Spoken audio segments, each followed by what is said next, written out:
man accused of ordering the murder of Tupac Shakur is set to be arraigned in a Nevada court today. Prosecutors say Duane Davis will be charged with murder, even though they don't believe he pulled the trigger. He's said to be the last living witness to the rapper's fatal 1996 drive-by shooting. Criminal defense attorney and former prosecutor Bernarda Villalona is joining me now for more on this. Bernarda, in his own memoir, Davis says that he was in the front passenger seat of this car and that he passed the gun used in the shooting to the back seat before the shots were fired in this drive-by.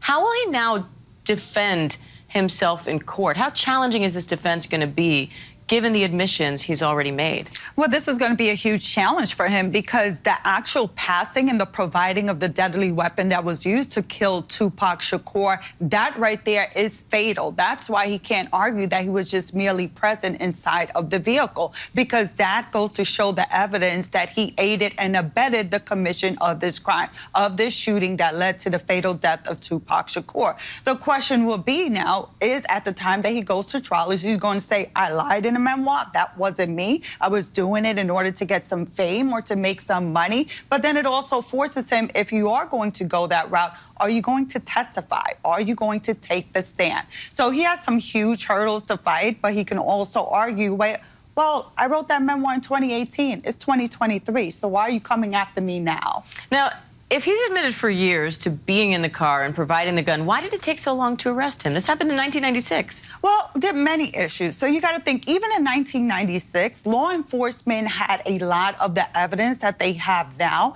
But what you know, in the sense of, okay, we have an idea was you, is different than what you can prove in court. So they had to find evidence that they can present inside of a courtroom. So now, using his own words, his interviews, his podcast, the YouTube interviews, and his memoir itself, they're going to use that against him. Also, they had to find corroborating evidence, because you can't just use a person's statement alone to try to prove your case beyond a reasonable doubt. So they couldn't just come in and say, here's his 2019 memoir, he says he did this, case closed. Not enough, not enough. They have to get corroborating evidence. And also, you got to think, what witnesses are available? Because Suge Knight, yes, he was in the car. Yes, he's a witness. But will he cooperate? He's already said he's not going to cooperate. So I want to ask you about that, because Suge Knight was driving the car that night that Tupac was in.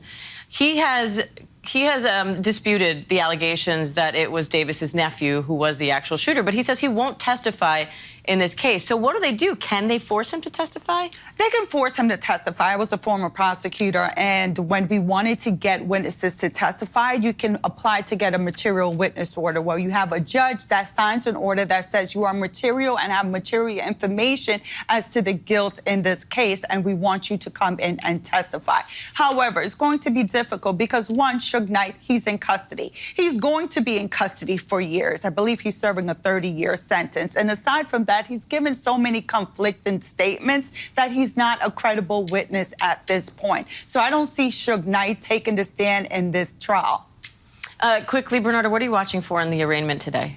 Well, I want to see whether he's going to say anything. Is he going to make any statements? Highly unlikely, because if I were his defense attorney, I wouldn't say anything except the words not guilty. But I am curious to see whether the prosecutor will provide us with additional information in terms of what evidence they have now that is different from what they had in 1996 to actually make an arrest in this case. Because we do have the indictment, we do have the probable cause, the search warrant, but it doesn't give us much insight as to what the actual evidence is, aside from their using his statements. All right. Criminal defense attorney, former prosecutor Bernarda Villalona. Good to see you, Bernarda. Thank you. Thank you. And you can watch Impact by Nightline's special Who Shot Pac? The Murder of Tupac Shakur, now streaming on Hulu.